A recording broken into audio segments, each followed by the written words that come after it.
En RDC, 3 semaines après la destitution de la présidente de l'Assemblée nationale, Pro-Kabila, sans surprise, c'est un partisan du président Félix Tshisekedi qui vient d'être élu à la tête de l'Assemblée nationale.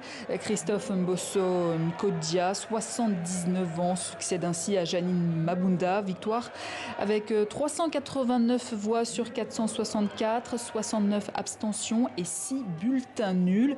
J'ajoute que Jean-Marc Kabound est premier vice-président. Et nous sommes en direct avec Trésor Kibangula. Bonsoir, vous êtes analyste du groupe d'études sur le Congo. Trésor Kibangula, est-ce que vous pouvez nous rappeler qui est Christophe Mbosso Nkodia, le nouveau président de l'Assemblée nationale? C'est un vieux routier de la politique congolaise. C'est vrai qu'il a été discret ces dernières années, mais c'est quelqu'un qui a été plusieurs fois ministre sous Mobutu. On le présente comme quelqu'un qui n'a pas d'ambition, mais il faut se souvenir qu'en 2006, il a été candidat à l'élection présidentielle. C'est vrai qu'aujourd'hui, il a bénéficié d'un sacré coup de pouce du destin. Au début de la législature, il n'était pas le doyen de députés, il était seulement au 3e rang. Mais il se trouve que 2 députés les plus âgés ont choisi des mandats incompatible avec celui du député national. Du coup, Mbosso a été propulsé à la tête du bureau d'âge. Il a été mis en lumière. C'est comme ça qu'il s'est fait remarquer, surtout avec un discours apaisant. Et aujourd'hui, il a finalement adhéré à l'Union sacrée et est propulsé président de l'Assemblée nationale. Et maintenant que l'Assemblée... Oui ?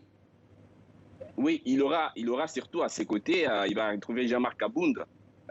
C'est président intérimaire de l'UDPS et enfant terrible du parti présidentiel. On se souvient que le camp Kabila auquel appartenait Christophe Mbosso avait évincé Jean-Marc Kabound il y a à peine 7 mois. Donc ce sera intéressant de surveiller comment les 2 hommes vont travailler et surtout qui va prendre le dessus. Et du coup, maintenant que l'Assemblée nationale a fait peau neuve, quelles sont les prochaines étapes au sommet de l'État ?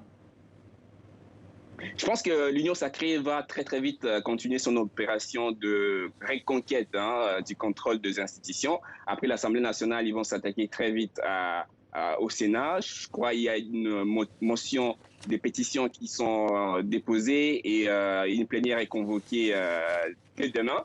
Et ce qui va surtout être important à surveiller, c'est la nomination du futur Premier ministre et surtout les répartitions au sein de cette coalition, les répartitions des responsabilités dans les institutions qui sont en train d'être conquises par cette nouvelle plateforme autour du président Félix Tshisekedi.